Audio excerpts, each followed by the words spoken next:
सबको मेरी राम राम। अब तक हमने सुना कि बारात जनकपुर पहुंच गई है।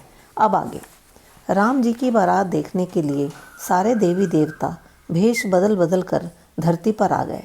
सरस्वती जी, लक्ष्मी जी, पार्वती जी सब सुंदर स्त्रियों का भेष बदल कर महल में जा मिली। किसी ने उन्हें पहचाना ही नहीं।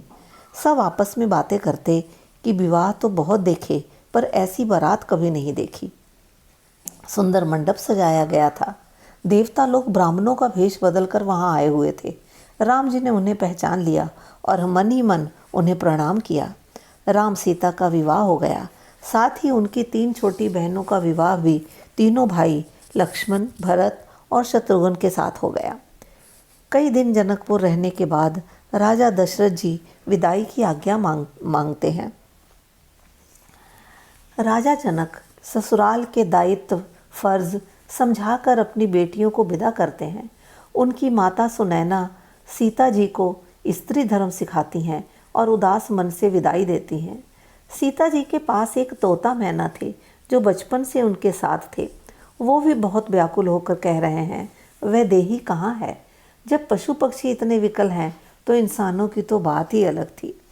और बेटी की विदाई का समय कैसा होता है आप सब जानते हैं। सारे जनकपुर के लोग उदास हो गए। राजा दशरथ चारों बहुओं को लेकर अयोध्या आ गए। राजा दशरथ ने खूब बधाइयाँ बांटी। लोग आशीर्वाद देकर अपने अपने घर को गए। चारों भाई अपने पिता की आज्ञा में रहते थे। अयोध्या के लोग उन्हें बहुत प्यार करते थे। एक दिन राजा दशरथ ने अपने आप को शीशे में देखा तो उन्हें लगा कि अब बुढ़ापा आ गया है, अब मुझे राजकाज से छुट्टी ले लेनी चाहिए। सोचते हैं राम को तो पूरी अयोध्या के लोग चाहते हैं और वो राजा बनने लायक भी हैं। सोचता हूँ उसे राज्य देकर मैं भजन में लग जाऊँ। दशरथ जी ने गुरुजी को बुलाकर अपने मन की बात बताई। वो बहुत खुश हुए। फिर राजा ने दरबार में भी राम को राजा बनाने की घोषणा कर दी। सब बहुत प्रसन्न हुए। राम के राजा बनने की तैयारियां शुरू हो गईं। ये बात रानियों तक पहुंची। वो भी बहुत खुश हुई। फिर गुरुजी ने खुद जाकर राम जी को उनके राजा बनने की बात बताई। मगर राम जैसा कौन होगा। कहने लगे, यह मुझे ठीक नहीं लग रहा। हम चारों भाई एक साथ पले बढ़े, फिर मैं ही राजा क्यों। गुरुजी ने उन्हें समझाया कि आप सबसे बड़े हैं।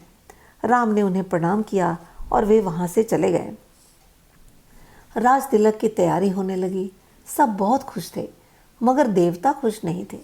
सोच रहे थे राम राजकाज में लग गए तो जो राक्षस हमें तंग करते हैं उनका संहार कौन करेगा। यही सोचकर वे सब सरस्वती जी के पास मदद मांगने गए। राजा दशरथ की दूसरी रानी कैकेयी की एक दासी थी जिसका नाम था मंथरा। सरस्वती जी ने सबके भले के लिए उसकी बुद्धि में कपट भर दिया। अयोध्या को सजाया जा रहा था। मंथरा सोचने लगी, पता नहीं क्या है जो इतनी सजावट हो रही है। जब उसे पता चला कि राम राजा बनने वाले हैं तो यह सुनकर वो जल भुन गई। दौड़ी दौड़ी रानी कैकेयी के पास जाकर उनको उल्टा सीधा सिखाने लगी कि भरत तो अपने नाना के घर गए हैं, इसीलिए सबने मिलकर चुपके से राम को राजा बनाने की तैयारी कर ली। क्या हमारे भरत में कोई कमी थी? वो भी तो राजा बन सकते थे। और भी बहुत सी गलत गलत बातें रानी कैकेयी को समझाने लगती है। रानी उसे बहुत डांटती है और कहती है कि राम सबसे ज़्यादा मुझे प्यार करते हैं और मैं भरत से भी ज़्यादा उसे प्यार करती हूँ। मगर अंत में रानी कैकेयी मंथरा की बातों में आ ही जाती है और सोचती है यह ठीक ही तो कह रही है, मेरे भरत में क्या कमी है, वो भी तो राजा बन सकता है। और रानी मंथरा से पूछती है, अब तुम ही बताओ मैं क्या करूं कि मेरा भरत राजा बन जाए। आगे की कहानी अगली बार। तब तक राम राम।